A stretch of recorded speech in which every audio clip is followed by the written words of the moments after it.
శ్రీరాముని పేరు వినగానే మనకు ఆంజనేయ స్వామి గుర్తుకొస్తారు. అలానే ఎక్కడ రామనామం వినిపిస్తుందో అక్కడ ఆంజనేయ స్వామి ప్రత్యక్షమవుతారు. ఎక్కడ హనుమ ఉంటారో అక్కడ శ్రీరామచంద్రుల వారు తప్పకుంటారు. రామాయణంలో రామునికి ఉన్నంత ప్రాముఖ్యత హనుమకు కూడా ఉంది.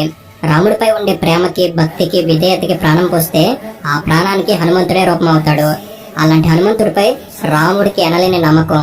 వారిది సోదరులకు మించిన, స్నేహానికంటే విలువైన, తండ్రి కొడుకులకు సమానమైన బంధం. విష్ణుమూర్తి రాముడిగా, తన భార్య సీతగా జన్మించడం.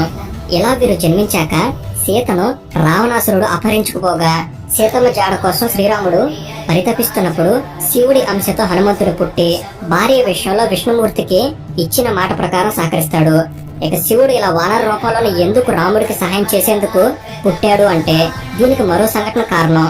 అదేమిటంటే రావణాసురుడు బ్రహ్మ కోసం ఘోర తపస్సు చేస్తాడు.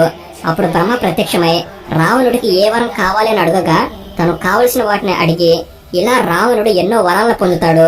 అందులో ఒక వరం, నేను నరులు వానరుల చేతిలో తప్ప ఇంకెవ్వరి చేతిలో చావకూడదు అని. ఇలా రావణుడు బ్రహ్మ దగ్గర నుండి వరాన్ని పొందుతాడు. ఆ తర్వాత రావణుడు ఒకసారి నందితో పోట్లాడి కోతిమొహం వాడా అని నందిని తిడతాడు. అప్పుడు నందీశ్వరునికి కోపం వచ్చి వానరుల వల్లే నీ లంకంతా కూడా నాశనం అయిపోతుంది, వాళ్ళే నీ చావుకు కారణం అవుతారని శపిస్తాడు. అయితే దీన్ని బట్టి చూస్తే రావణాసురుడి చావుకి నరులు వానరులు కారణం అవ్వాలి. అలాగే వారు తప్ప ఇంకెవరూ రావణాసురుడిని చంపలేరు కాబట్టి రావణుడిని చంపడం కోసం ఒక శక్తివంతమైన వానరుడు పుట్టాలి. అందుకోసం శివుడి రూపం అనేది ఇలా హనుమంతుడు అనే వానర రూపంలో రామసీత విషయంలో సహాయం చేసేందుకు, అలాగే రావణాసుడి సంహార విషయంగాను ఇలా వానర రూపంలో జన్మించాలని నిర్ణయించుకుంటాడు. ఇక చివరి సంఘటన, మరి ఈ వానర రూపానికి జన్మ అనేది ఏ విధంగా జరిగింది? అది ఎలా అంటే దేవలోకంలో పుణ్యక స్థలాన్ని ఒక పేరు గల ఒక అప్సరస ఉండేది. ఆమె చాలా అందంగా ఉంటుంది. బృహస్పతి దగ్గర ఆమె పనిచేస్తూ ఉండేది. అయితే ఒకరోజు బృహస్పతి తీవ్రంగా తపస్సు చేసుకున్నప్పుడు ఆమె బృహస్పతిపై రాళ్లను వేసి ఆయన తపస్సుకు భంగం కలిగించింది. దాంతో ఆయనకు కోపం వచ్చి కోతి చేష్టలని చేస్తున్నావు, భూమి మీద కోతిలో పుట్టని శపిస్తాడు. అప్పుడు ఆమె ఎంతో బాధపడుతుంది. దాంతో బృహస్పతి ఆమెను బాధపడొద్దని చెబుతూ ఒక మహత్తరమైన అవతారం భూమి మీదకి రావడానికి నువ్వు కారణం అవుతావు, అందుకోసం నువ్వు కిందకు వెళ్ళి తపస్సు చెయ్యి, దాంతో నీకు కొడుకు పుడతాడు, ఆ తర్వాత మళ్ళీ నీ రూపం నీకు దక్కుతుందని చెప్తాడు. అలా పుణ్యక స్థల అనే అప్సరస మొదట భూమి మీద గౌతమ మహర్షికి అహల్యకి కూతురుగా పుడుతుంది. ఆ కూతురు పేరే అంజనాదేవి. ఇక అంజనాదేవి పుట్టాక ఒకరోజు గౌతముడు ఇంట్లో లేని సమయంలో సూర్యుడు అహల్య దగ్గరకు వచ్చాడు. అప్పుడు ఆ సూర్య తేజానికి అంజన తన చూపు కోల్పోయింది. తర్వాత అహల్యకు సూర్యుని వల్ల 2 కొడుకులు పుడతారు. ఇలా అహల్యకు మొత్తంగా 3 పిల్లలు, అనగా అంజనాదేవికి 2 తమ్ముళ్ళు కలుగుతారు. వీరి పుట్టుక విషయం గౌతముడికి తెలియదు. ఈ 2 కొడుకులు తన పిల్లలే అనుకుంటాడు.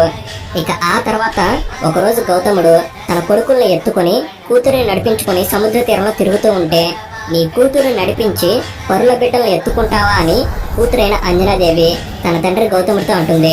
దాంతో గౌతముడికి కోపం వచ్చి, మీరు నా కొడుకులు కాకుండా పరుల బిడ్డలు అయితే మీ ముఖాలు వానర ముఖాలుగా మారతాయి అని తన కొడుకుల్ని శపించి వాళ్ళని సముద్రంలోకి తోస్తాడు.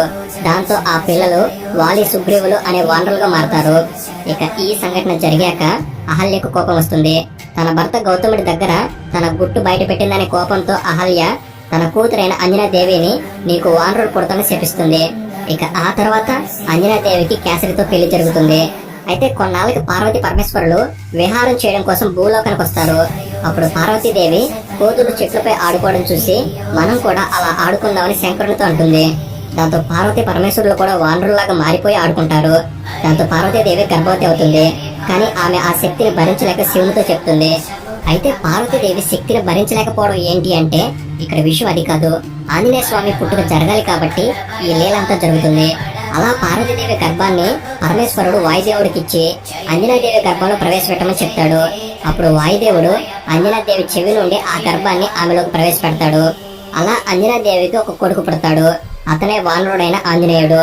ఇలా ఇన్ని రకాల సంఘటనలు జరిగాక గానీ ఆంజనేయుడి పుట్టుక అనేది జరుగుతుంది. అయితే అంజనాదేవికి పుట్టాడు కాబట్టి తన తల్లి పేరు ఆధారంగా ఆంజనేయుడు అనే పేరు వచ్చింది.